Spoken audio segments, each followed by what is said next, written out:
and welcome to Planet Outlook. This is the time of the year when the sky turns grey with toxic air. Air pollution is back in the headlines. This is a silent killer, reducing our lifespan by almost a decade, especially if you are in North India.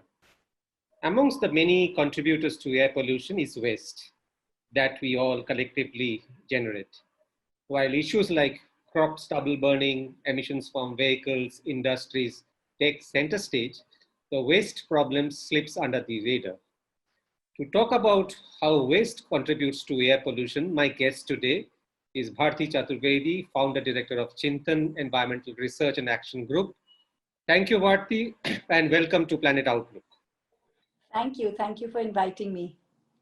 Now, before I go to the air pollution issue, just tell us briefly about Chintan's work. I understand you work with a very marginal section of our society, people who move our waste so that our neighborhoods look like spanky clean. So Chintan really works on environmental issues with solutions on fighting poverty. Because, in India, you do have to fight poverty, and environmentalism and poverty have to go hand in hand. And so we work on air pollution and we work on waste. And our work on waste really looks at how to move the whole system of materials usage and production into the circular economy framework, which means that you not only you design differently so that you waste less and there's less toxic materials to recycle or handle, but because we inevitably have waste as the human civilization, we work quite a lot on providing services that basically create zero waste. So whether it's a campus, whether it's a colony, we'll help you compost. We'll pick up your electronic waste through our Pick My Trash initiative. So we do all of that, and that provides livelihoods to waste pickers, including a lot of women. Unfortunately, there's a whole significant amount of child labor in all of this. So I basically, what we do at Chintan is we fight child labor by helping children to stop working, access education, stay in school, so that they're better equipped for the future. And of course, we do a large amount of research. There's research from our projects that comes out from the work that we're doing. That's data literally from the field, but there's also other kinds of research that we do. And we look at this research and we do a lot of policy advocacy work around these issues. Apart from outreach, Chintan has run a number of campaigns and specifically around reducing consumption. So coming to the air pollution issue, how big is the air pollution crisis? And obviously how much waste contributes to it? So, I'm sure I'm not the first person who's going to say that air pollution is it's a major killer in North India. In fact, in this part of the subcontinent, it's, we have almost 1 lakh people a month dying in India from indoor and outdoor pollution. It's really very large. The thing is, it's a slow kind of killer. So you don't, if jumbo jets kept crashing like this, there would be an outrage completely, right? And for something much less like COVID, we've been locked inside our homes now for 7 months. We just haven't come back to normal. So, we've obviously underestimated as a society the killing impact of air pollution. And I think it's severe, not just because it kills. Of course, it kills and it impacts our lungs, but it's been known to create heart disease. It's been known to impact the brain, the memory, unborn children. 1 out of 4 children in Delhi, for example, has irreversible lung damage.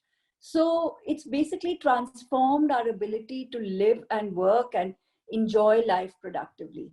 And there's no doubt about that. There's absolutely no doubt. And how much waste basically contributes? How does waste? So waste has never been properly evaluated. Though there are studies and they say that sometimes it contributes 3% and sometimes 11%. But, what we see is that waste is not a thing that just comes out of landfills, you see.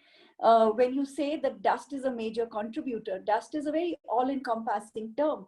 dust includes, firstly, dust is a waste when you sweep it. So you have that element of dust. Then you have huge amounts of small levels of burning of waste, whether it's in situ burning by local actors, whether it's industrial burning. All of that is not really taken into account when you look at the contribution of waste. So I believe that it's really underestimated, and perhaps it's really needs to be calculated very differently. You need a 360-degree to understand the different types of ways in which waste contributes to air pollution. How much e-waste plays a role? E-waste is one of those things that we don't consider, but we should, because even today, 4 years after the rules were updated, and let's say 8 years after the first rules were rolled out, we're still seeing that most e-waste is not being recycled well. It's being recycled through open burning and through extraction of copper in very crude ways, etc., etc. And not only is e-waste contributing to air pollution, and one of the ways that I when I'm looking for e-waste factories, I just look for a yellow cloud, because invariably there'll be a yellow cloud, and invariably that will be a very acidic process. So not only is it contribution to air pollution, but some of the world's most toxic spots in the world which have the highest level of dioxins, and dioxins, one of the most toxic man-made chemicals known, have been spots where e-waste is recycled in this manner. So it's actually putting very pernicious toxics into the environment. And some of those things like dioxins, we're not capable of measuring here in India because there's very limited lab facility. It's very difficult to kind of measure these things in ambient air or through air quality mechanisms. And therefore, actually, this particular kind of air pollution is particularly toxic for us, and we need to recognize that. Okay, so Delhi as a city has several landfills. I'm sure other cities have also landfills. And landfills do contribute a lot to the toxic air. So how much landfills play a part in air pollution? And what are we looking at the solutions? Are there any solutions? So the problem with landfills is that landfills, of course, emit a lot of air pollution. They are the source. But the reason they're a source is because even though the rules don't allow us to dump wet waste or recyclable waste on landfills, we still do. Because in our city, the level of segregation is abysmal. It's very, very low. In most parts, actually, people don't segregate their waste, and nor do people compost at home. And you need that critical mass. Otherwise, all the waste is going to be mixed up and dumped at those landfills. And what happens at those landfills is that you take your wet waste and it starts rotting. And it emits methane. And when you have methane coming out, methane tends to catch fire. It combusts. And those fires are endless. They're absolutely endless for two reasons. One is because every day you're getting new waste, and there's a cycle of combusting that keeps taking place and it doesn't end. And the second reason is really because there are all these little pieces of plastic that you find there. So you'll find those pieces of plastic and paper and those kinds of things, which are petrochemicals. Those little sachets are all frankly like fuel for the fire, and then those catch fire next.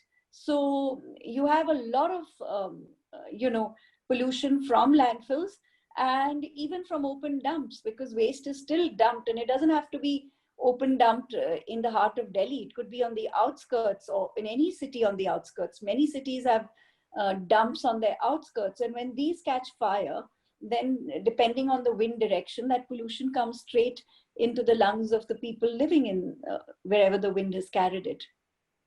So now at least we have a policy, which is the National Clean Air Plan. So does this problem of waste features in that plan? It does, actually. It really does. Now the National Clean Air Plan, or NCAP, it basically has identified 122 non-attainment cities, which means these cities are absolutely not meeting the standards, the Indian standards. And it says let's find different ways by which they can do that. Waste is a part of it, of course, but the Planning Commission late last year actually gave out significant amounts of money in the outlay for cities to fight air pollution. In fact, for municipalities to fight air pollution. I'm not sure how they're being used. I was very distressed to find that in cities like Delhi, where there's so much technical knowledge available, we're installing smog towers. Now, of course, it's not that the municipality is installing it, but these are approximately 20 crores. And for 20 crores, you can actually remove, invest that in behavior change and composting and create a solution that actually reduces waste rather than, reduce just this. And so I really believe that municipalities can play a very, very big role, but they need to understand exactly what it is that will transform this for them. And that is really composting at home, segregation involving waste pickers so that they can take away the recyclables. And I love a couple of things they've done in Kerala, which is that they've actually had people making pellets from those plastics in a fairly decentralized manner. Now, of course, we should reduce our plastics. We all know that we have to reduce plastics, but we also know that certain kinds of plastics are here to stay. And certain plastics can actually be recycled, not all, because they're complex and they're, full of toxicity, flame retardants and so on. But there are plastics that can be shredded. There are plastics that can be pelletized safely in a relatively, decentralized manner. And that's the kind of thing we should be doing if we want to clean up our air. But will a city-specific plan work? So, yes and no, because, air pollution doesn't really follow municipal, jurisdiction. As we all know, air pollution is about an airshed, and an airshed is a kind of space which is in a way a geographically contiguous space, which basically means that there'll be certain kinds of topography in a airshed. There'll be a wind, there'll be a way by which it is bounded by wind and precipitation and geographical features and elevations. So air pollution kind of tends to stand at an airshed. And municipal levels, you might have multiple municipalities or panchayats in that airshed. Now, our challenge is that where do we begin? Because NCAP has predicated itself not on airsheds, but in fact on cities. So taking that as a starting point, if you do reduce certain kinds of things like transport and waste within cities itself, and you have a reduction, and the problem is so acute that I think reduction in any sector at a municipal level will also be very high impact. And that is very important. We don't want to understate that. But what is even more important is not just to do it as one municipality, do it, but encourage other municipalities. Now is the airshed, the science of airshed tells us that we actually need interstate cooperation, because otherwise you can't really solve this problem. And sadly, we're seeing today, in the public domain that there is very little interstate cooperation. In fact, stubble is finally agricultural waste. And not only is it being burnt in Punjab today, it is also being burnt in Delhi. And we really need to have these kinds of interstate cooperations, because otherwise you can solve Delhi's problems and you'll still have a challenge from other states. Contrary to what you were saying and what other experts are saying on air pollution, people who have been for many years at it, the environment minister is saying that Delhi's kind of pollution is very local. 95% is local and only 5% is coming from stubble from outside. Yeah, I mean, he's right. He's absolutely right. Delhi's problems are local. The reason I talked about this was to show how Delhi's problems that are local also have elements of stubble burning. So you can't just externalize this as a problem of Haryana or Punjab. It is also something happening in Delhi. I mean, I have so much photographic evidence that on the Yamuna plains, that's what's happening. But it is local, and yet you can't, Delhi has 5 municipalities. So if you're going to look at Delhi, all 5 municipalities will have to work with the Delhi government and with the central government and do very synergistic actions. And that's why, and certain things might not help. I mean, we know that because of the airshed, the nature of the airshed and air pollution, the linkages. But we have to do everything we can, because it's possible to dramatically reduce, private transport, diesel, convert our cities. I mean, our roadways really need to be more friendly towards cyclists and pedestrians, because in the post-COVID era, there's a great public willingness to use other forms of transport to travel. And yet we don't have buses. We've not had any new buses for an extremely long time. For 6 years, we've been hoping to have electric buses, and not even one has been procured. And not just in Delhi, in Ghaziabad, which is polluted, in all kinds of other cities across the country. So really, you need to move beyond municipalities into the state and procure public transport, handle waste, especially that while municipalities are responsible for waste, let's see them make their municipalities zero waste. It takes a lot of money, but it definitely has long-term benefits. Just a little earlier, you mentioned about smog towers. It seems experts are against smog towers, but the government thinks this is a silver bullet which will solve the air pollution problem. The experts are thinking about a solution, and the government of Delhi is thinking about a face saver. And I think fundamentally that's our difference. And smog towers have not been known to work. I mean, it's like putting out, to make a simplistic analogy, imagine if it's really hot as it was in June and July, and you have heat waves, and you just take this giant air conditioner and you put it out and you say, I'm hoping to cool this city. It's the same logic, it makes no sense. So we wish that they hadn't bitten this kind of silver bullet, because it's a mirage. But we hope that they don't carry on with their plans, because that money, money is limited. Money is limited even for the richest countries. And so we really have to reduce our wasteful expenditure and focus on long-term gains. And for example, we've had some gains in Ajmal Khan Road, which the North Delhi municipality did, where they pedestrianized it and they had fabulous results around air pollution. So let's learn from pedestrianization vis-a-vis smog towers. The other big issue, which basically is not much spoken about, is the indoor air quality. But there are a lot of reports which say that the indoor air is more polluted than the outdoor air.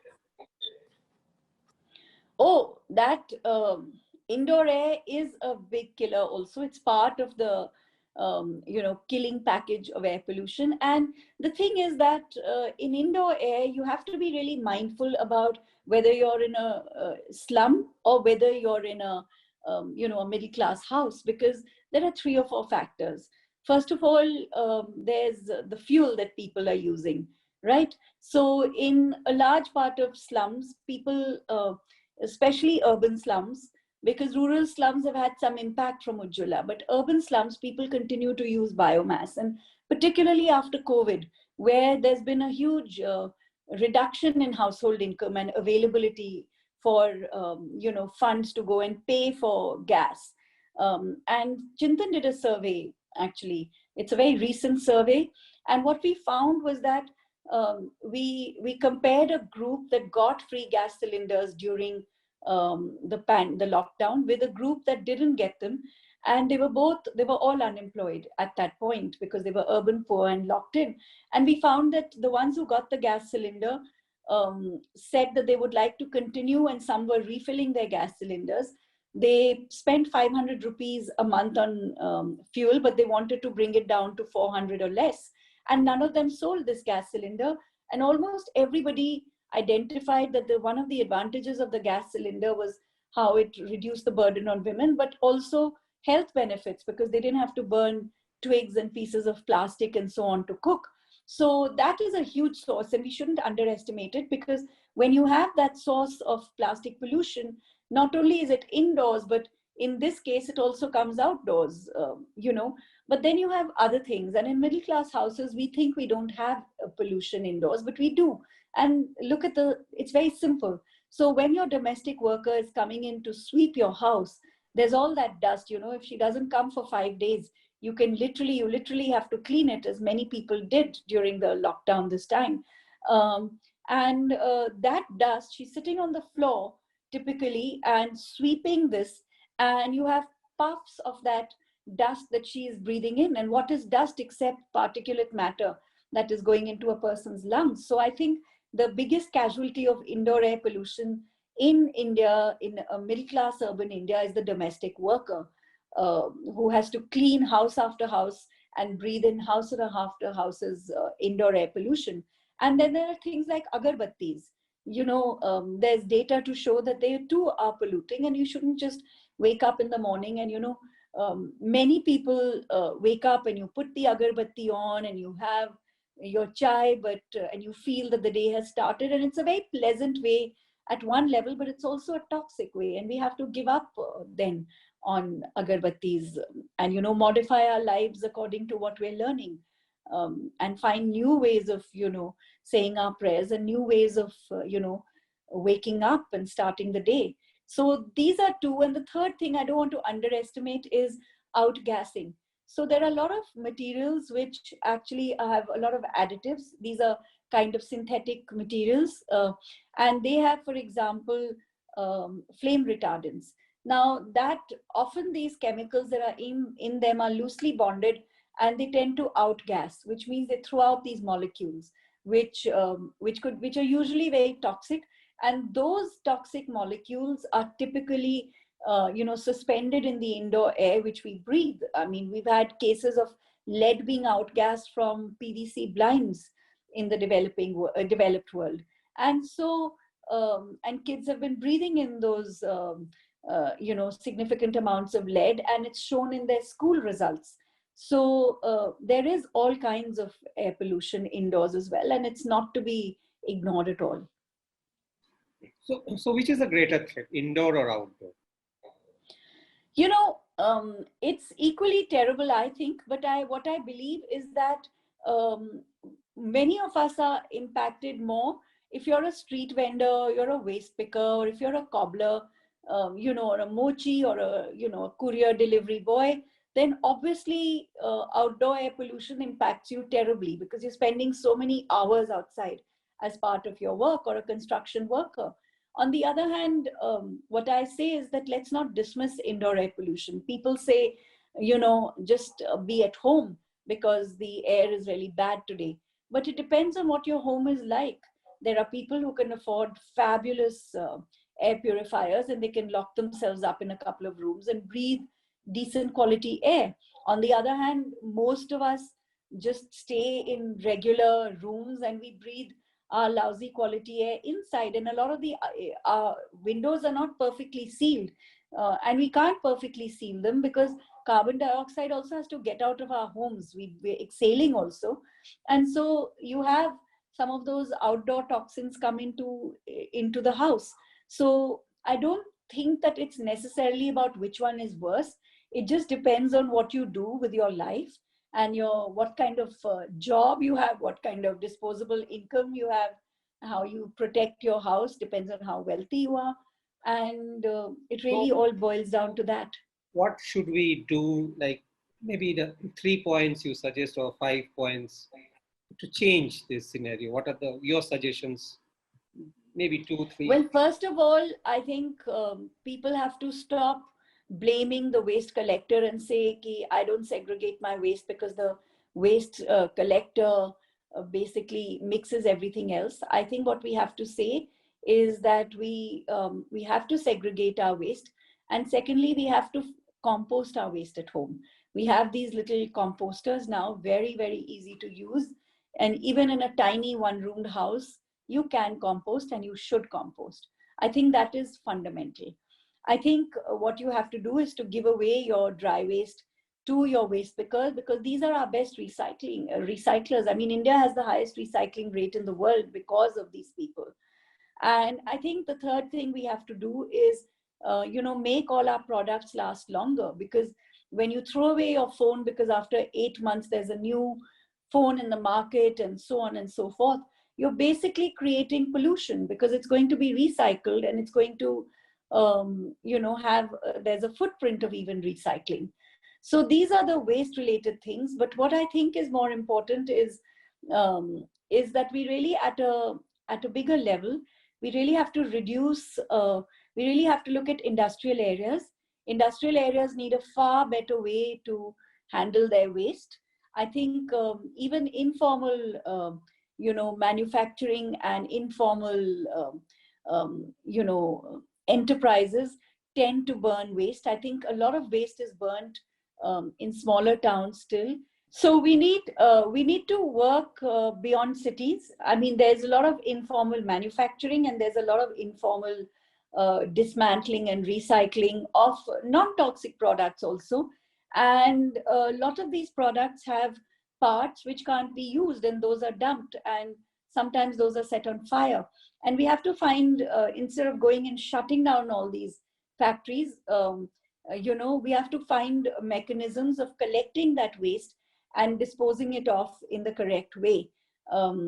That is very important to do. And I think every industrial area has to re-gauge how it's going to handle waste, because there's no way, whether it's a formally notified industrial area or it is just known to be a site where industries undertake their activities. So I think we shouldn't just talk about waste from households and offices and bulk generators. I think we have to go beyond this for sure, because many other activities create and burn waste. But in the winter, from November to February, Chintan found that there were 30,000 fires every night, at the very least, in Delhi alone. And this was because there were all these guards, security guards, that were either guarding individual homes or institutions, or sitting on construction sites, guarding expensive, valuable materials. And they were just left out there to fend for themselves, which is firstly really, really cruel. But secondly, it also has huge impact on air pollution, because what they were typically doing, and when we interviewed them, was that they were saying that by about 12 o'clock, it's so cold, even on a moderate day, that they have to collect things and burn. And they burn single-use plastics, and they burn twigs and horticulture waste. And so what we have to do is to make sure that they can sit in kiosks, even if these are portable kiosks, give them warm clothing. And now you have, plug-in heat, devices that you plug in for an hour, and they keep you warm after you plug them out for about 8 hours. And we need to focus on some of these solutions for the security sector, because otherwise you're going to, have these really poor people lighting these fires and creating pollution locally and aggregated to a regional level, in fact. Why? Just to survive, just to keep us safe. So we're not really being kept safe in the bigger picture of it. And I think it's very important for communities to do something about this, because in fact, this is something they can do. My last question is, what I understand from your wisdom is segregation is a key need in our society. But don't you think you need a mindset change on waste? Because waste is always something dirty. Even to segregate, you need that level of little knowledge. So how will that come in such a diverse, such a chaotic country like us? Well, I'm not very pessimistic, because there are models in parts of India where people are segregating quite well. And there are even areas in Delhi where we're finding that people are segregating. I mean, there are in South Delhi, for example, in Palam, where we're running projects, people are segregating, but you have to go there, you have to push them, you have to convince them.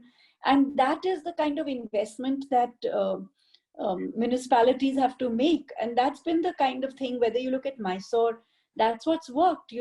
Local councillors and volunteers have gone door to door and talked to people, engaged with them, explained to them, because behavior change happens with peer support, because it's an inconvenient behavior change. And you really need that kind of level of investment. So I'm not pessimistic, because I believe that has happened in so many pockets of India, thanks to the Swachh Bharat mission, that spoiled cities like Delhi can actually pull up their socks and follow suit. Thank you, Bharti, for your wisdom.